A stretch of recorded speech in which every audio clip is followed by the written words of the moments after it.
Hey everybody, I'm Tyler Nicole Taylor, and I post content right here on YouTube. Whether I'm posting lifestyle vlogs and sharing moments from my everyday life, or posting dedicated beauty content and tutorials, I exclusively use my iPad and CapCut, and I'm going to show you how to elevate your content by getting desktop results in CapCut while using your iPad.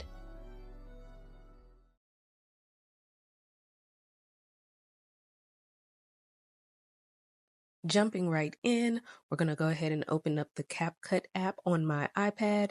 As you previously saw, I have my iPad on the horizontal orientation, so that's why when you open CapCut, it looks like this. You can simply rotate your iPad physically if you'd like, or you can do what I do, which is tap on one of my old videos and then tap right out, and then it fixes the orientation for me. So next we're going to tap that plus sign, and that is going to start a brand new project. It will take you to your photo gallery on your iPad or tablet or cell phone. We're just going to search our footage and decide what we want to edit today. For the purposes of this video, I decided to actually do kind of like a restaurant food video, if you will. And this is from a vlog that I did a while back in February around my brother's birthday. This is actually his birthday dinner. I'm selecting the clips that I want, and you see they're numbered. That's the order that it will end up on your timeline. So if you want it in a different order, make sure you tap it as such.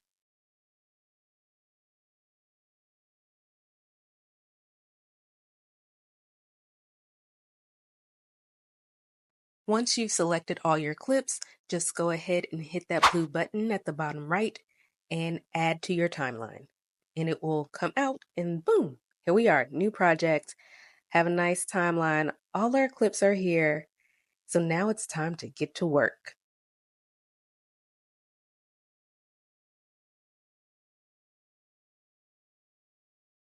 Take a second to familiarize yourself with the toolbar down below. It will change depending on what you select.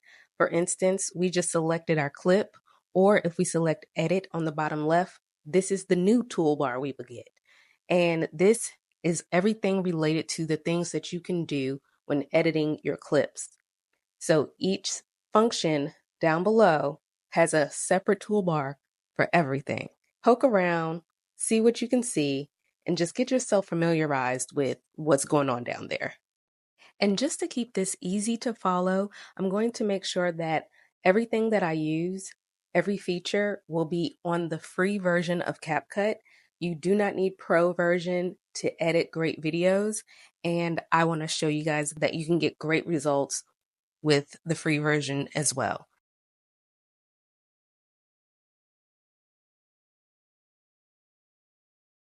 Taking a look at this first clip, it is a perfect example of a clip that has great footage, but there's some stuff that we might want to get rid of. So we're going to want to adjust here. On this first clip, I'm going to show you how to use the split function. With your clip selected and your playhead in position, select split. Notice that the portion of the clip that is highlighted is what we want to get rid of. Select delete. I find the split tool to be helpful when I have a very long clip and I only want a short portion of it. Now I'm going to share an additional option for when you have a smaller clip and you don't quite need the split function. Select the small clip and then drag from the right to the left to adjust the timing of your clip.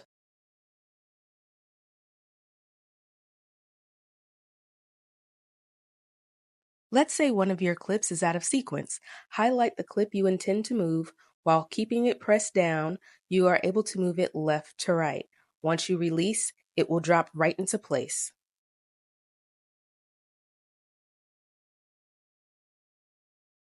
Sometimes we have a cool clip, but it has a lot of loud background. Check this out.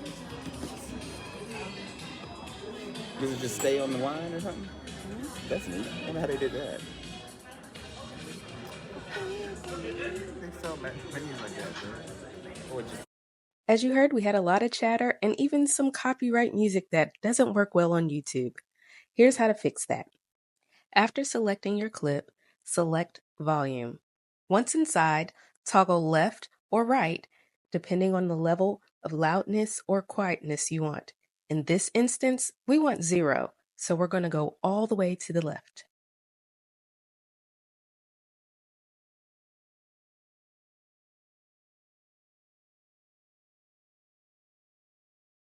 Sometimes we want to spice things up by adjusting our speed, whether it's to go faster or slower.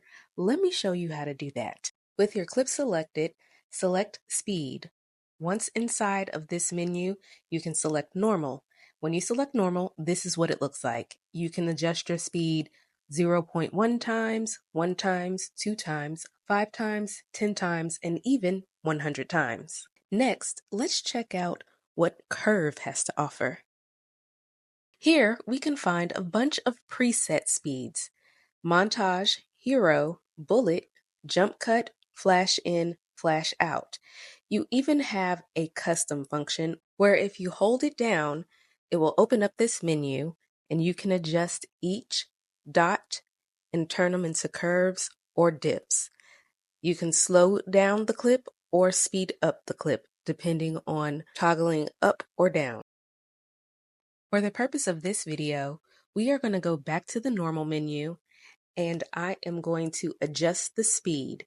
Notice that the duration in the top left of the menu will tell you what the clip's original duration is against what the new duration would be.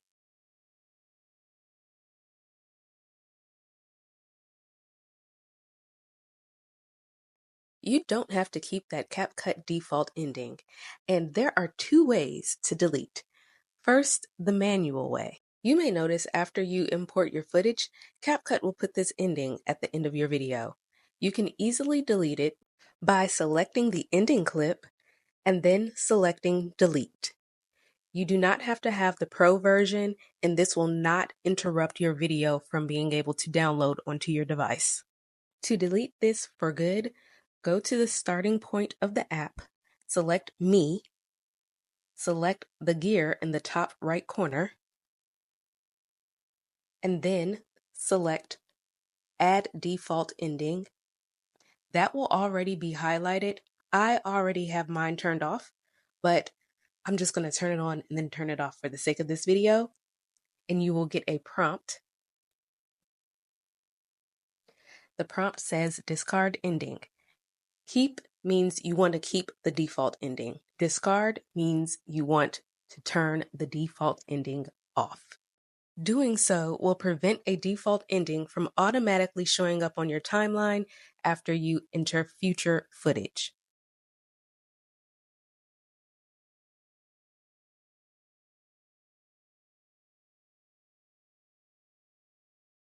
Sometimes you need to get an idea of what your project is looking like. This is how you enter preview mode. On the left side of the screen, just above the timestamps, you will see a square. Select that square.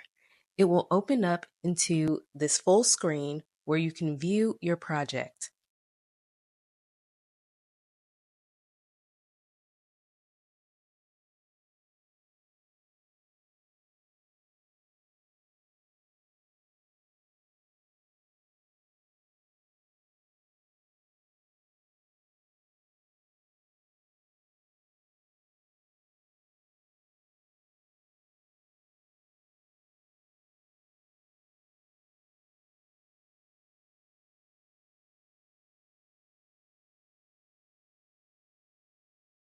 To exit preview mode, select the square on the right-hand side of the screen.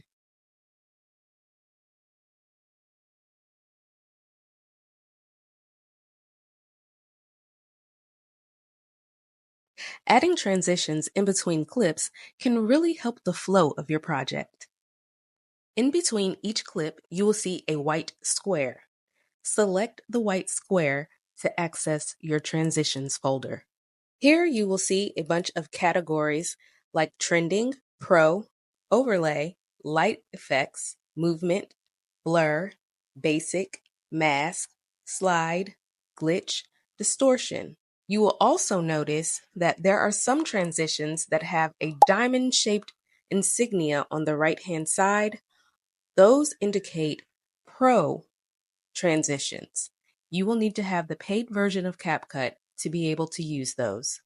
If not, you can just use the ones without the insignia, which are really great, by the way.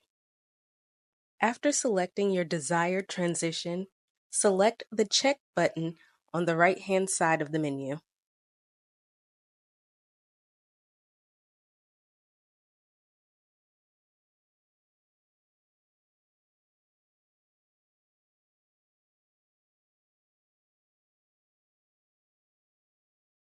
Select Text.